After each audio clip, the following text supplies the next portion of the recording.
Just wanted to say another very, hopefully you can tell it's sincere thank you to everyone who's been looking at my videos a lot more than in the past, which is very flattering for me. So, whatever your opinion of them, I hope um, you haven't regretted flicking through them. And that somehow I've managed to at least, I guess, capture a bit of that feeling I wanted to capture. However,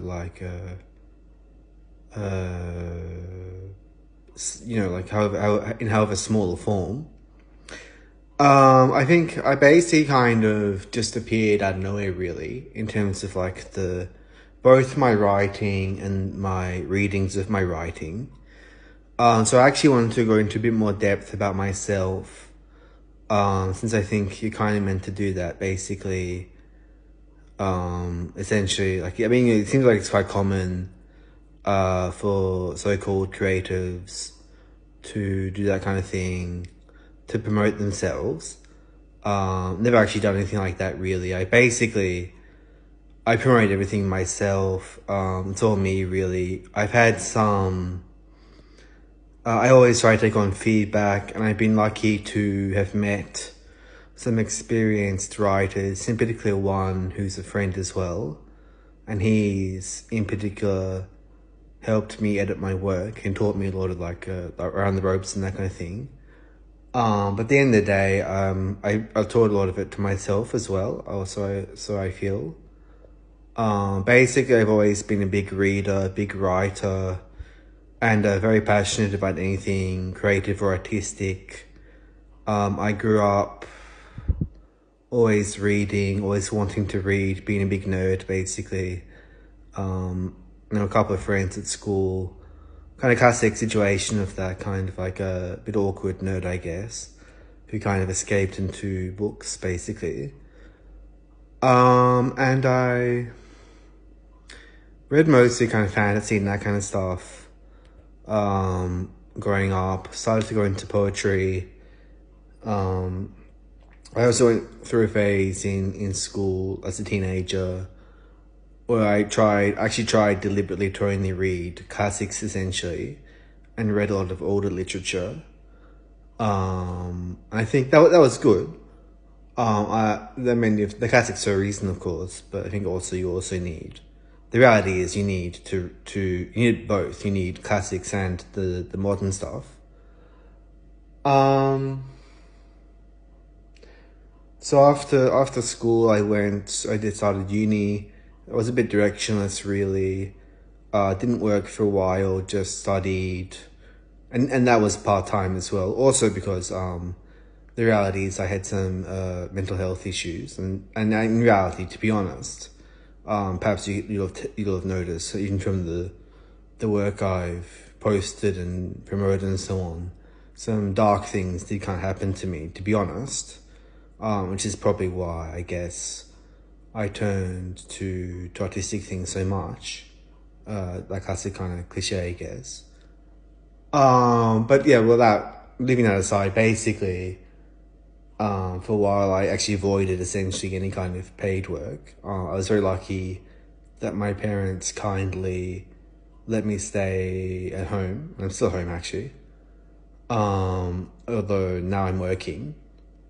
So I did a few courses, not just the typical undergraduate kind of 3-year bachelor course, but also I lived in Italy, and I speak Italian.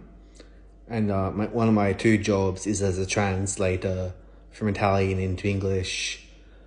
So the other job is as a teacher in English, particularly literature. As you'll notice, I'm quite passionate about literature. And I've also studied honours. So if you're not Australian, that's kind of like a midway course, I guess, between a bachelor and a PhD. I did that in literature as well. And now I work as a translator and teacher, as said.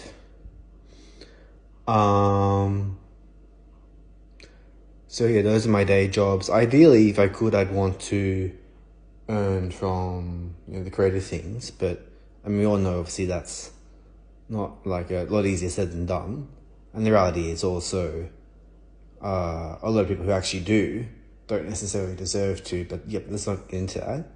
Well, on the matter of kind of social issues and that kind of stuff, I suppose I should probably clarify my political convictions and that sort of thing. Because basically, I mean, the reality is you kind of need to these days.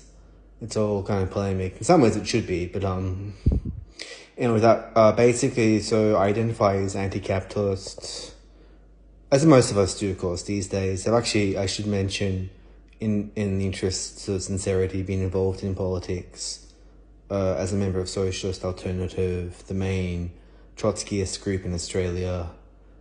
So clearly, I'm committed to radicalism and socialism.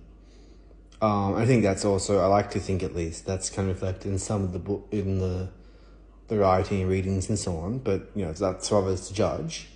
I just mentioned that because, I mean, why to hide it, I guess, like why, I think there was a time when, people kind of concealed their intentions as much as possible and were kind of given the benefit of the doubt. And also, let's face it, there was a time when people were much more easily manipulated. But obviously a lot of people are losing faith have lost faith actually in the government and in politicians and business leaders and so on. So I just wanted to be perfectly honest for that reason. I think, as I said, I think socialism these days is not really that controversial as a philosophy. It's actually the more common one. When I was active in politics, it was more common to support capitalism, if anything, and it was relatively unpopular to criticize billionaires and so on. But obviously, it's all changed now.